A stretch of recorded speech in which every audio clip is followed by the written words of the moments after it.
Hello, I'm Dr. Boldt. I want to give you a little bit of information about tongue and lip ties, and particularly infants. So, the way that babies release or receive milk is by flipping their lips out and sucking. And so sometimes they're not able to evert their lips like a fish. So I can start it like this. Some babies hold on like this, but others it actually should be like this. And if they're not able to, then they don't get as great of a latch. The other issue is if the tongue is not able to come forward enough to release the milk, then they don't receive as much milk. So there could be a small filament holding the tongue back. In dentistry, we have been helping babies and children and even adults for years who have tongue or lip tie using the traditional methods of a scalpel or a scissors to release that tie. Now, we have new technology in dentistry with a laser, a soft tissue laser that has some benefits over the traditional methods. Some of the benefits of soft tissue laser are there's less bleeding than with using a scalpel or a scissor. There's a seal that happens like a laser band-aid to cauterize the area. There's also less chance of a need for stitching and less chance that the lip tie or tongue tie would reattach itself because it just kind of disappears instead of just making a cut. Some of the risks with laser, the main one that's on the back of the laser case is that it says, same as with like a video game, that there's a little bit of a light sensitivity issue. If the patient is photosensitive, they could faint or have a seizure. Now, to counteract that, we have little glasses made that all of us in the room actually wear that are especially made with a green film that's the opposite wavelength of the laser, and so we have that over our eyes. Now, the laser does not cut in midair. It's not like a lightsaber that would reach the eyes, but we protect our eyes from the light. And then we have the baby with the little special made glasses too. The baby is also held with a swaddler, just a little cloth blanket, and we don't do any numbing. Now, this sounds a little bit strange, but there's less discomfort from the laser release of the tissue than even the injection with a needle, and also less chance of a risk of the anesthetic causing troubles. Babies need to be reminded to swallow. So even if we put topical gel, even when your baby's teething, you don't want to use something that would numb their swallow reflex. And so the anesthesiologist can, if the baby's tongue or lip tie is so severe that it needs general anesthetic, then I would talk to you about that too. But here at the office, we just don't use any numbing, and it's just so quick and fast. Right away, we have them come back up here and nurse, and that puts some pressure there and helps to relieve the discomfort. We put a gauze at this site, and it only bleeds for very, very mild.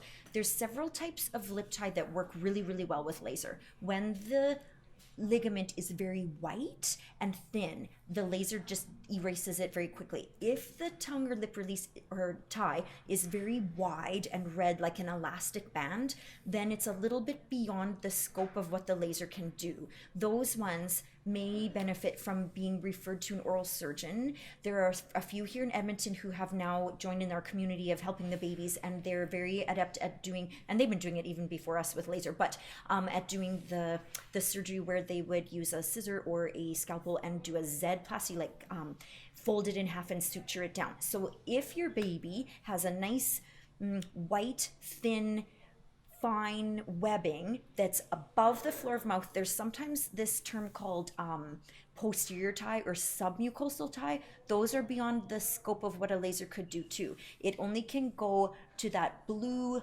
filament at the floor of the mouth, where anything above that that's white we can release, but I don't with the laser go anything too below that. It just bleeds too much and it's beyond our scope. So the benefits then and the risks of laser, bleeding, infection, growing back, those are the main things, or not being able to solve the breastfeeding issue are our main reasons for maybe doing or not doing the surgery. So if there's bleeding, usually we just put a little bit of gauze there and it stops it right away. We have you nurse right away, or epinephrine on a gauze. If it's bleeding just a little bit more, we would use some anesthetic on the gauze and just hold it there, and that just helps to constrict the blood vessels. Rarely happens, but we can do that. Pressure from you. Infection. When we're doing stretching, which is like this whole process after the baby's lip is released. I'll tell you about that in a moment. You want to have clean hands, and you want to use clean nipples and clean baby bottles and soothers if you are using them after the surgery, so that you don't get any risk of infection. But we really haven't had any in 400 babies, so that's good too. The fever, by all means, you can use a dot of Tylenol tonight if the baby seems a little bit agitated. They're on your pediatric dose of Tylenol. It says 1 ml, but you can even just use a drop right at the site, and that will reduce a little bit of fever that may occur after, just as the body's healing. The other thing that happens is it swells up. The lip swells a little bit just as the body's sending all of its healing cells there. So the babies sometimes look like Angelina Jolie with a little bit of a full lip, but that lasts only about half an hour. So in terms of stretching, you want to twice a day for the next 2 weeks be lifting that lip up, or the tongue. The tongue was a little bit trickier to get in and lift, but the lip, you want to look at the site. It's going to go through 3 stages. It will look like a diamond, and at first it looks red, then white, and then pink. So the first 2 days it's going to look red, like either like a slit or like a diamond, and then it'll go white. Sometimes parents are worried that the white is infection. It's mostly not. Sometimes parents send me a photo of it, and it's just usually the slough, like if you skin your knee and it's red first and then it goes white like the scab, and then it'll turn pink. So red, then white, then pink. And so I want you to look at it twice a day, every day, and be lifting that lip and just seeing how it's healing. Then after that, it should just make this like white line. Now, some parents wonder if that's reattachment. Really what it is infilling. Like they'll always have something there, some kind of a skin. Like we don't denude right to the bone and have nothing there. It will refill with something. As long as it's stretchy and you're pulling it up, that new growth in there should be not a tie. It will just be the scar that then heals. So they'll always have the scar or something in there, but it's the healing afterwards. What else can I tell you? Stretching, keeping it clean.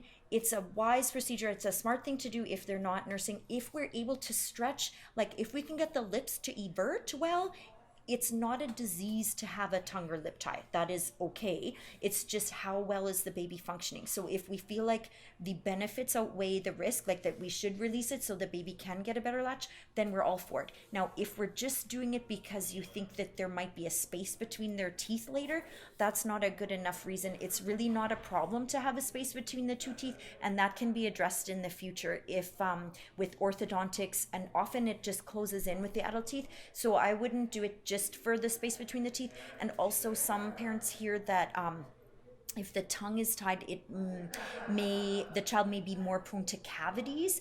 I don't know that that's totally valid of a reason to release it either. Like the tongue does clean the teeth, and so if you're not able at all to lift the tongue up to clean them, then that might be a concern. Speech issues is a valid concern if the tongue is quite held back. If the child can't say a L or lift the tongue up to make an L or a CH sound, then often in the future, like the speech pathologists refer children to us and have us release that tongue at a later date. And it is easier now, I do find, at this very young age, and then they don't know or don't remember. If we just do it now, then we can avoid some speech issues later.